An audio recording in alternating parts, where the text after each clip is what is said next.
di mana pada kesempatan yang baik ini, hari yang baik, bulan yang baik, karena bulan Ramadan, ya, syahrul siyam, kita masih diberi kesehatan dan kesempatan oleh Allah. Karena enggak semuanya diberi kesehatan. Mungkin ada yang sakit di rumah sakit, ya enggak? Kita masih diberi kesehatan dan kesempatan. Nah, kita diberi kesempatan untuk hadir di sini. Alhamdulillah, ya. Yang kedua, sholawat serta salam marilah senantiasa kita haturkan kepada uswah hasanah kita, suri tauladan kita, siapa teman-teman? Nabi Muhammad sallallahu alaihi wasallam. Dan semoga kita mendapatkan syafaat dari beliau di dunia ini maupun di akhirat kelak. Allahumma amin. Teman-teman semuanya masih semangat? Semangat? Oh masih. Ini kalau yang diundang remaja yang datang semuanya sekeluarga diajak gitu ya Pak ya. Dia datang DPA, ibu-ibu juga. Alhamdulillah. Nanti kalau pengajian ibu-ibu semuanya juga ikut ya Pak. Luar biasa kompak berarti ya ini. Kalau pengajian TPA berarti ibunya ikut mengantarkan, bapaknya ikut ngawasi, remajanya ikut panitia. Wah ini kompak sekali, luar biasa. Alhamdulillah. Saya yang pertama saya ucapkan terima kasih ya, dan memberikan apresiasi yang luar biasa kepada Bapak Takmir dan Bapak Ibu pengurus semuanya. Karena apa? Memberi kesempatan teman-teman nih, generasi muda ini nggak semuanya. Saya yakin nggak semuanya bisa seperti ini. Jarang sekali ditemukan ada pertemuan risma antar masjid, luar biasa ini. Jadi jarang ditemui, jarang sekali. Yang kedua, saya ucapkan terima kasih pula kepada teman-teman ini ya, teman-teman yang meluangkan waktunya. Mungkin dan pasti banyak sekali di antara teman-teman yang hadir di sini, teman-teman bersepeda. Banyak yang di rumah menghabiskan waktunya scroll TikTok, benar enggak? Buka IG-nya, ya. Banyak dan lebih banyak nongkrong. Saya tak nongkrong saja mbak di jalan, di pinggir jalan banyak. Tapi teman-teman enggak pilih jalan lain, jalan ini jalan ini, insya Allah jalan yang benar, amin. Insya Allah jalan yang diridhoi oleh Allah, amin. Insya Allah jalan yang membawa kita masuk ke surganya Allah, amin ya rabbal alamin. Nah teman-teman, hari ini saya mau sharing saja ya, bertukar pikiran, nanti diteruskan tanya jawab boleh juga. Jadi kenapa kita harus semangat dalam berorganisasi, terutama di Pusika. Ya, salah satunya kita kan ada di sini di Pusika. Kenapa harus semangat? Nanti akan saya uraikan beberapa keterangan manfaat dari ikut organisasi itu apa sih, sehingga bisa membuat kita tetap semangat, tetap istiqomah di jalannya Allah, tetap mengembangkan risalah-risalahnya Nabi Muhammad SAW, tetap istiqomah dalam kebaikan.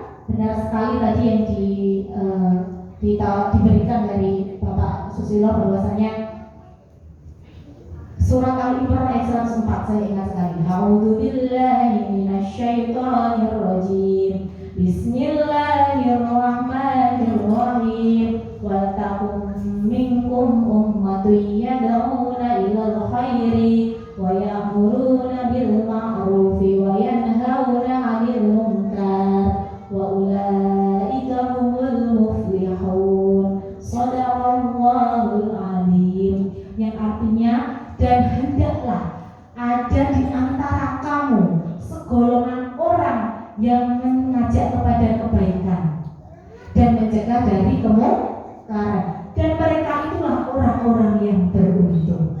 Dan semoga kita yang ada di sini semoga menjadi orang yang beruntung seperti yang dituliskan difirmankan Allah dalam surat Al-Imran tersebut. Orang beruntung kok bisa karena kita termasuk orang pilihannya Allah, hadir di masjid memakmurkan masjid. Benar enggak? Benar. Termasuk orang yang beruntung. Kenapa? Karena kita meneruskan risalahnya Nabi Muhammad SAW. Kita menghidupkan bulan yang suci ini, bulan Ramadan, dengan kegiatan apa? Kegiatan positif, kegiatan baik, kegiatan yang mengajak kepada kebaikan. Benar enggak? Benar. Semoga kita menjadi orang yang beruntung. Beruntung di mana? Di dunia dan di akhirat. Ya. Di dunia ini juga beruntung, di akhirat juga beruntung. Nah, ini harapan kita semuanya.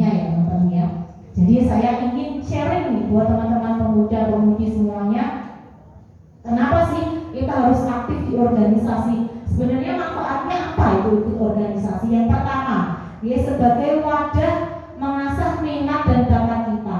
Kenapa? Karena setiap orang yang ditakdirkan hidup di dunia ini pasti punya bakat, pasti punya kesenangan, pasti punya hobi, betul enggak? Ada enggak yang di sini yang enggak punya hobi sama sekali? Enggak ada, pasti punya. Saya suka ini, saya suka berorganisasi, saya suka ngaji tilawah, saya juga suka hafalan, tahfidz Quran. Pasti ada yang disukai. Nah, begitu juga ya. Dalam organisasi ini akan memfasilitasi kita, akan mewadahi kita tentang bakat kita semuanya. Setelah kita senang sesuatu, pasti akan timbul tuh bakatnya. Oh, ternyata setelah saya ikut organisasi musibah, ternyata bakat saya di dunia perbendaharaan, ngitung duit. Ya, paling asli ngitung duit. Suka nggak ngitung duit? Oh, ternyata saya nggak pandai ngitung duit, Mbak, tapi saya pandai manajemen. Oh, teman-teman, ayo kita adakan kegiatan ini. Kamu ini bagi ini, nah bisa. Mbak, saya nggak pintar bagi-bagi kayak gitu, Mbak. Saya pintarnya cakapnya di dunia konsumsi. Saya mau buka catering, Mbak. Wah, boleh juga. Nah, dari organisasi ini nanti kita akan temukan bakat kita apa sih? Kita menemukan bakat kita gara-gara itu musibah ya. Musibah menang. Jadi bisa kita telusur dari sana, insya Allah akan membawa kebaikan. Jadi jangan cuma saya ikut Pak Wali, ikut seperti air yang mengalir. Jangan nih. Jadi kita dari sini bisa belajar, tahu kesenangan kita apa, menemukan bakat kita apa, lanjutkan, teruskan, dipupuk. Jangan berhenti di sini. Karena setelah ini kehidupan teman-teman masih panjang sekali.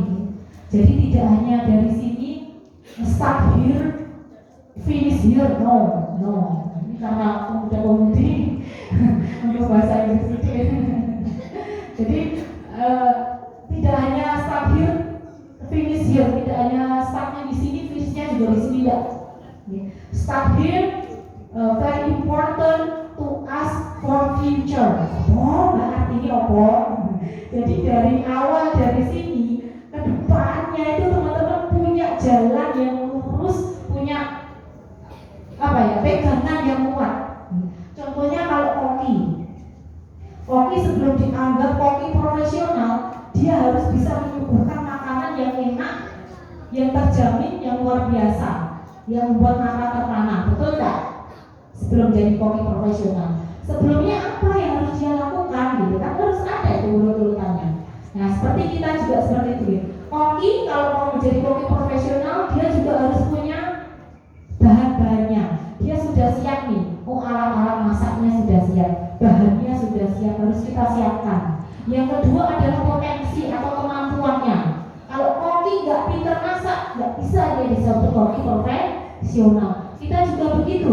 Sebelum kita masuk ke tujuan dan sampai ke tujuan sana yang kita cita-citakan, kita harus awali dari yang awal dulu, stabil.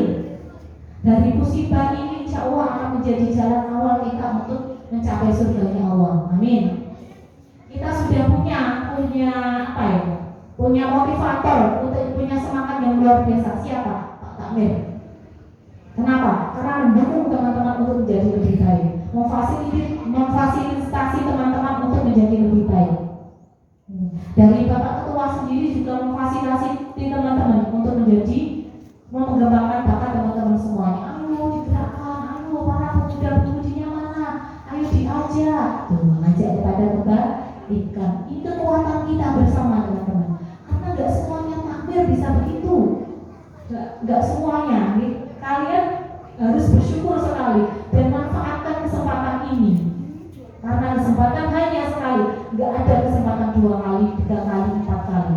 Jika ada kesempatan 2 kali, pasti dengan momen yang berbeda, usia yang berbeda. Usia kita sekarang masih muda, tapi kalau sudah tua, mesti mikirnya beda. Nggak kayak sekarang lagi. Mbak, aku tak nengok mbak, kegiatanku nengok cik masak, cik ini. Masih banyak mbak, saya ngomong anak, ngomong butuh. Udah beda ya bu ya, masih beda. Untuk sekarang jangan masih longgar, masih muda. Manfaatkan kesempatan ini, wadah tempat yang baik ini untuk mengembangkan bakat dan minat teman-teman semuanya. Manfaat yang kedua kita untuk organisasi, kita bisa memanajemen waktu. Kenapa? Saya yakin teman-teman dalam organisasi punya program kerja, betul nggak? Di program kerja pasti ada nih kegiatannya apa, waktunya kapan, pelaksanaannya kapan. Terus target yang kita targetkan itu pesertanya siapa, estimasi pendanaannya berapa, biayanya itu pasti ada. Nah, kita diajari di sini untuk mengelola semuanya ini dengan baik. Kalau nggak di organisasi, nggak ada teman-teman. Ya kan? Makanya teman-teman luar biasa, ini saya salut sama kalian semuanya. Ikut organisasi ini sebagai tonggak kalian untuk mencapai keberhasilannya besok. Ya. Ini manajemen waktu yang baik. Jadi teman-teman jika ada kegiatan, seumpama kegiatan pengajian, harus memanage waktunya kapan. Nanti persiapannya berapa menit, ada sambutan berapa menit, lalu intinya ada berapa menit, lain-lain berapa menit, diajari itu semuanya di sana untuk memanajemen waktu dengan baik. Dalam kehidupan sehari-hari juga begitu. Saya sekolah sampai jam sekian, Mbak. Setelah itu saya TPA, pulang TPA. Adik-adik ini bilang nih, karena nggak semuanya mau punya ilmu benar dari pondok pesantren benar, dari sekolah yang islami benar, tapi ada banyak banget yang nggak mau mengurusi TPA, benar nggak? Tapi teman-teman mau. Nah, ini yang luar biasa. Ini nih yang beda. Nah, gitu ya. Jadi manfaatkan kesempatan ini untuk bisa memanage waktu kalian dengan baik. Ikut sekolah iya, TPA, ngelola TPA iya, aktif di masjid iya, aktif di keremajaan iya, aktif di masyarakat iya. Nah, ini orang-orang yang beda. Nah, gitu ya. Manfaat yang ketiga, yakni menambah kepercayaan diri dan belajar menjadi pemimpin. Kenapa?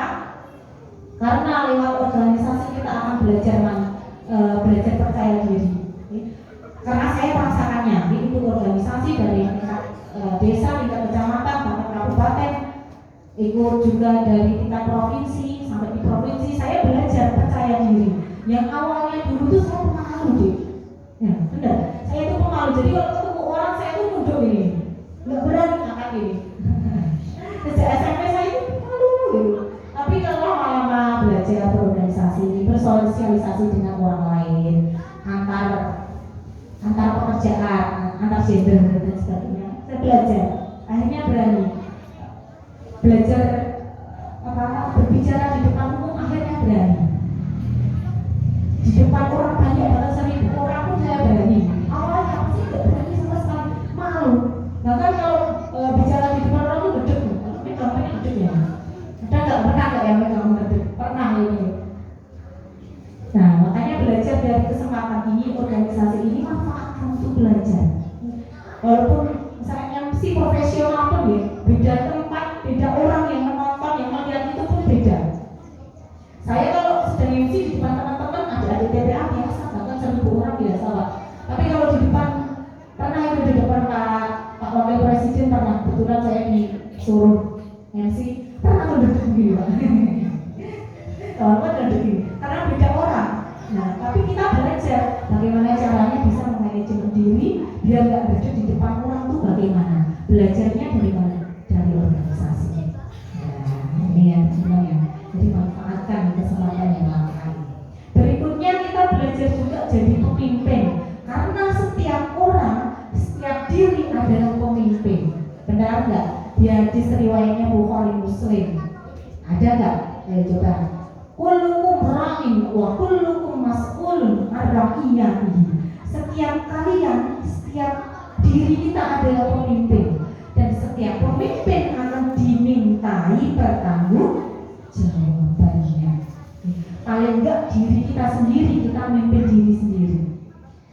Kalau sudah diamanahi untuk menjadi pemimpin di organisasi, saya harus memimpin diri sendiri dan memimpin teman-teman dan anggota saya. Benar enggak? Tambah lagi amanahnya. Nah, jadi di organisasi kita belajar untuk menjadi pemimpin. Pemimpin apa? Pemimpin yang baik. Mbak apa langsung bisa Mbak jadi pemimpin baik? Tidak langsung, ya. Kita perlu proses, kita perlu belajar. Makanya jika teman-teman melakukan suatu kesalahan saat ada di organisasi, tidak apa-apa. Jangan takut, jangan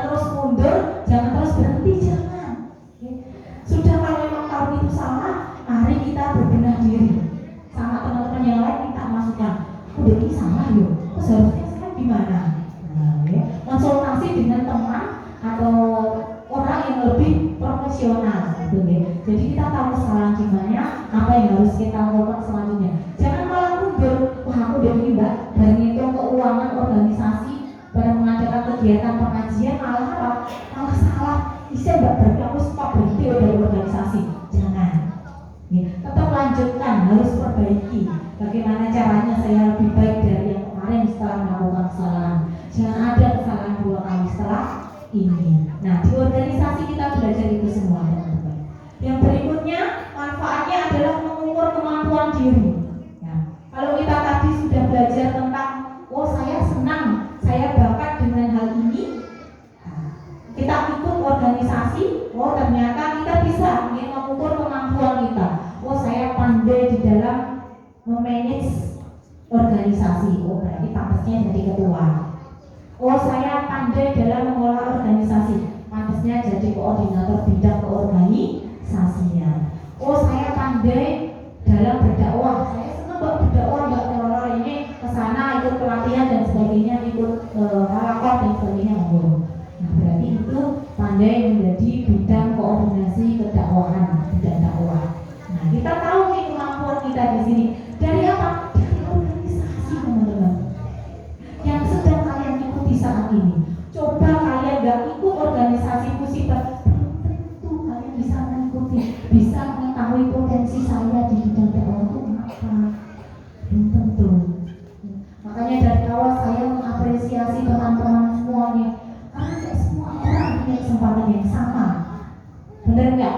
Ini kita sambil merefleksi diri sendiri ya. Berikutnya ada manfaat selanjutnya, yakni melatih tanggung jawab. Karena di organisasi kita berlatih tanggung jawab. Jika teman-teman sudah dipasrahi jadi ketua, bertanggung jawablah. Jika dipasrahi menjadi bendahara, bertanggung jawablah. Jika dipasrahi menjadi tim dakwah, bertanggung jawablah atas tanggung jawab yang kalian pikul itu. Karena saya punya cerita nih. Suatu saat saya pernah mengadakan suatu kegiatan dan tempatnya nggak main-main, di kantor DPRD. Karena saya sudah di kantor DPRD, otomatis yang diundang pejabat dan bawahannya ya. Dan undangannya semua organisasi, semua stakeholder itu kami undang semuanya. Dan ternyata ketuanya, mohon maaf ini nggak merasani, ini buat pembelajaran kita ya, karena nggak nyebut nama. Jadi kebetulan ketuanya itu tiba-tiba pas hari H, padahal pas gladi kemarin itu ikut gitu. Pas hari H itu nggak muncul. Alasannya begini Pak, karena jagoan. Karena jagoan, wah saya kaget sekali saya itu. Wah ini gimana, ini sudah undang orang-orang banyak sekali kok tiba-tiba nggak bisa karena jagoan. Saat itu saya dan teman-teman ada representan briefing di ruang belakang briefing 5 menit langsung semuanya datang, apa yang harus kita lakukan, jobnya nanti ini, yang sambutan nanti ini, semuanya langsung bebas. Kita harus tetap move on, jangan berhenti di sana jika satu orang nggak ada. Nah saya belajar dari situ. Jadi kita harus tanggung jawab, benar-benar tanggung jawab. Jika sudah dipasrai, tanggung jawab kok, jangan lari gitu. Jika itu penting, ya nanti setelah ini yang setelah kamu bisa menghandle, setelah menyelesaikan silakan yang lain gitu. Jadi kita di sini belajar bersama-sama tentang tanggung jawab. Yang berikutnya manfaat organisasi memperluas jaringan. Benar sekali ya. Jadi setelah saya ceritakan pengalaman saya saja. Setelah berorganisasi banyak dari pemuda, bahkan dari keagamaan, tingkat pekerjaan dan sebagainya kan pasti ada organisasi. Maka TPA pun ada organisasi kan ya, ada ketua, sekretaris, bendahara, dan di tempat kerja pun ada ya, ketua, kepala, staff itu ada semuanya. Itu termasuk organisasi. Nah, di sana kita bisa memperluas jaringan. Manfaatnya apa Mbak jika jaringan kita luas? Contoh simple. Dulu saya pernah ikut pelatihan sampai ke Bandung. Loh di Bandung keluar aku sopo, apa itu kocok, masih mahasiswa saya itu. Karena punya teman, ada dulu saya ikut KOMA, organisasi mahasiswa gitu. Jadi kalau KOMA itu kan antar wilayah banyak sekali. Saya buat status tuh, go to Bandung, langsung teman saya di Bandung. Mampir, ayo sini teh, gitu. Wah ya apa lumayan. Saya cek balik gitu ternyata udah nanti di pos saya saja gitu. Alhamdulillah jadi di sana 3 hari seminar untuk pelatihan di Bandung, di kosnya itu kan gratis. Ini termasuk manfaat dari jaringan kita yang luas gitu ya. Coba saya nggak punya jaringan, nggak ikut organisasi, belum tentu saya di Bandung yang gratisan. Mesti saya harus menyewa hotel. Kalau sehari hotel berapa? Paling ke 300, 3 hari 3.900, belum jajannya, belum transportnya. Benar nggak? Gara-gara punya jaringan. Nah, ini tadi memudahkan kita, intinya ini ya. Jadi kita punya jaringan yang luas itu memudahkan kita dalam kegiatan kita sehari-hari. Berikutnya manfaatnya adalah menambah wawasan atau pengalaman. Sudah otomatis, pasti setiap organisasi sudah saya sampaikan punya program kerja.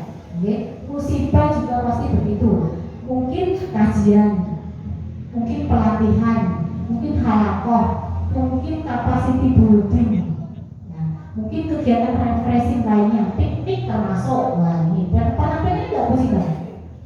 Oh belum, oh sudah mana? Oh alhamdulillah luar biasa.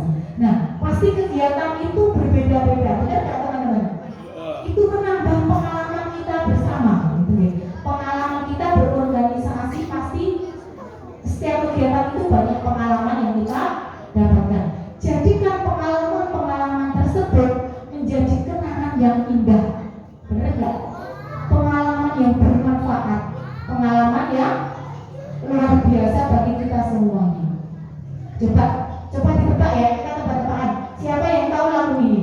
Bila yang tertulis untukku adalah yang terbaik untukmu, kan ku jadikan kau kenangan yang terindah dalam hidupku. Namun apa? Nah itu siapa penyanyinya siapa? Ada yang tahu? Samson. Benar. Tahu Pak? Karena zaman.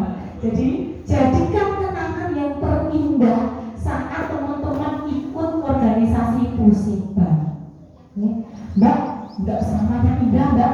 Saya pernah rekoso Mbak, angkat-angkat kayak dijodoh angkat-angkat seneng dewe Mbak. Nah, jadi hal-hal tersebut akan jadi pengalaman yang terindah teman-teman. Sama dulu saya juga gitu. Bahkan saya dulu kalau sekretaris, yo nyebar di undangan, yo tak MC dewe, ada yang sing tilawah, yo wis aku tak tilawah. Nah itu semuanya karena ada yang nggak bisa, ada yang macam-macam, ya. Alasannya macam-macam, tidak apa-apa. Dari yang nggak enak itu, tapi itu akan menjadi pengalaman yang terindah kalian. Saya bisa cerita seperti ini karena dulu pernah merasakan, gitu. Kita gak enak harus mengendal semuanya, gitu. Mas Bayu ini harus saya harus yang mengundang, saya harus yang ini, Mbak saya harus keder. Tapi itu akan menjadi kenangan terindah kalian semuanya besok.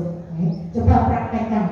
Nanti kalau ada kegiatan, kalau ada mengalami kesulitan, tapi itu nanti kesulitan itu akan menjadi pengalaman terindah kalian. Buktikan ya, saya perlu bukti loh gitu ya. Baik, yang berikutnya mengubah pola pikir, benar banget nih. Pola pikir kita yang sebelumnya masih sempit begitu ya. Ya udah kan hidup tuh biasa aja, sejalannya seperti air yang mengalir, nggak usah terlalu rumit lah Mbak. Jadi tidak sebegitu teman-teman. Karena benar sekali yang dikatakan Pak Susilo tadi, kita sebagai generasi muda, tulang punggung bangsa kita ada di kita. Kalau kita cuma pengen jadi orang biasa, terus kedepannya bangsa kita gimana? Orang Islam kedepannya gimana kalau kita cuma jadi biasa-biasa aja? Mbak, cita-cita saya menjadi orang biasa. Jangan begitu. Kalau cita-cita ya tinggi sekali ya. Jadi kalau cita-cita kita tinggi, kita meraihnya pun juga harus penuh dengan susah payah. Kalau cuma cita-citanya biasa, cita-citamu biasa ngopo, aku tak biasa wae, gitu. Kalau cita-cita tinggi, kita akan berpikir tuh, piye caranya saya bisa meraih cita-cita tinggi saya itu, bisa meraih gimana caranya? Kita akan berpikir tuh di sana, bagaimana saya bisa mengadakan kegiatan musibah agar kegiatannya berjalan lancar, piye caranya? Agar kegiatannya itu banyak yang ikut, agar banyak yang tertarik, apa yang harus diselipkan apa ya? Nah kita diajak berpikir kritis di sana, ya. Jadi merubah menjadi pola pikir yang luas. Ya, kita belajar dari organisasi. Nah, itu ya. Yang berikutnya, terbiasa dengan kegiatan itu, terbiasa kerja dengan tekanan. Karena apa? Kita kan dibatasi waktu. Kalau di kepengurusan kan ada kepengurusannya ya, sudah ada, tidak masjid ada pengurusnya semua, ada kan ya. Nah, kita ditarget teman-teman, nggak serta merta berjalan itu saja, enggak ditarget.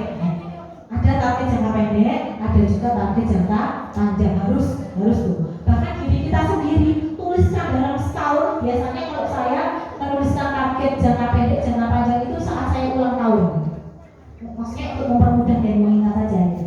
Jadi setiap saya ulang tahun, saya akan membuat rutin dulu 1 lembar, 2 lembar target jangka pendek, target jangka panjang. Saya tulis semuanya. Nah, kadang setiap 6 bulan sekali saya lihat iki centang, iki silang, urung kena target deh. Centang wes iki urung iki wes ya gitu. Jadi kita punya apa? Punya kayak loncatan gitu deh. Tidak hanya mengalir itu tadi, karena kalau kita punya target itu tadi. Jadi target itu tadi kayak sebuah kayak tekanan, tapi tekanan untuk apa? Untuk arah yang lebih baik. Kalau kita nggak ditekan, biasanya kita legal itu, benar nggak? Musik warung angkat pengajian musik. Kok yang wes tekan wes waktu aku terlambat baik. Nah itu karena nggak terbiasa dengan tekanan. Kalau kita terbiasa dengan tekanan akan semangat, akan tepat waktu, gitu. Jadi di organisasi lah kita belajar dari tekanan-tekanan itu yang nantinya akan bermanfaat ke depan. Kenapa? Betul sekali. Terbiasa saya dengan tekanan, Mbak tiba-tiba acaranya begini, kok berubah Mbak? Jadi undang Pak Bupati, kok yang datang nggak jadi Pak Bupati. Nah terus gimana Mbak? Nah kita biasa pada tekanan akan cepat. Oke, selanjutnya minta bantuan dari para tokoh, bisa sampaikan dengan Pak Bupati. Ayo tembusi yang di sana. Nah ini kita belajar seperti itu. Yang berikutnya menjadi terkenal, benar nggak? Benar.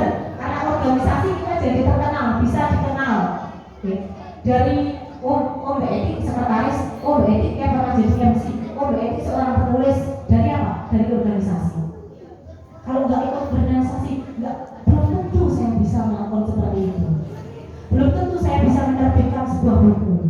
Belum tentu saya bisa yang sini pas acaranya Pak Wakil Presiden. Nah, dari apa? Dari organisasi, teman-teman. Jadi manfaatkan peluang yang luar biasa ini untuk mengembangkan diri teman-teman semuanya. Dan di organisasi nanti kalian pasti nih, di pekerjaan pasti ada tuh nih, administrasinya. Organisasi apa yang pernah kalian lakukan pasti ada. Pernah nggak ada yang pernah buat kamu bekerja? Kurikulum vitae-nya ada, organisasinya apa? Pasti ada. Pas wawancara di balai ini menaik diulangi lagi. Coba sebutkan, kamu pernah ikut organisasi apa? Wawancara izin di balai ini menaik. Makanya saya pernah ikut musibah. Apa musibah? Jelaskan sama pengajar. Kegiatannya ini bagus itu. Nah, kamu terima jadi. Alhamdulillah gara-gara ikut organisasi bisa diterima, jadi pekerjaannya bisa di-ACC oleh atasan. Nah, itu salah satu manfaatnya juga. Untuk menambah semangat, mari kita sholawat bersama-sama. Allahumma kafi rabbunal kafi qasadanal kafi wajadanal kafi yudhim kafi kafanal kafi wa ni'mal kafi alhamdulillah. Ayo konco sedaya bidang ten masjid kali bolo-bolo, derek ngaji derek kiai, insya Allah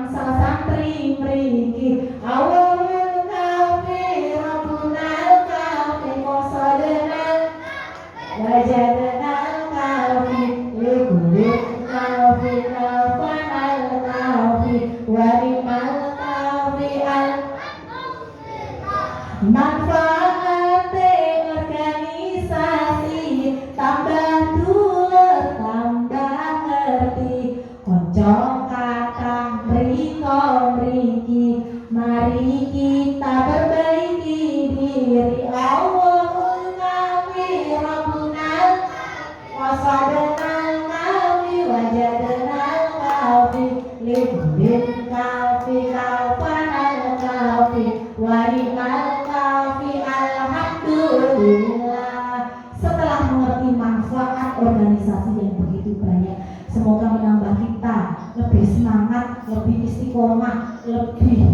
lagi dalam berorganisasi memajukan musibah, amin. Lebih semangat lagi dalam berdakwah mengemban amanahnya Rasulullah, amin. Lebih semangat lagi dalam memakmurkan masjid, amin.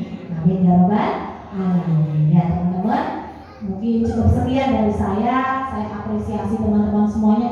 Saya tunggu kegiatan-kegiatan berikutnya, ya. Coba nanti saya pantau nih Mas Bayu musibah kegiatannya apa habis Ramadan, nanti saya pantau. Tunjukkan kepada saya akan ada kegiatan yang luar biasa setelah ini, setuju? Saya kurang baca, setuju? Ya, janji loh ya, janji pas bulan Ramadan bisa. Kira ditepatin ya, harus ditepatin ya. Alhamdulillah. Songo papat kunjung 6 menawi lepat nyuwun pangapunten. Wa muwaffiq ila aqwamit thoriq. Wassalamualaikum warahmatullahi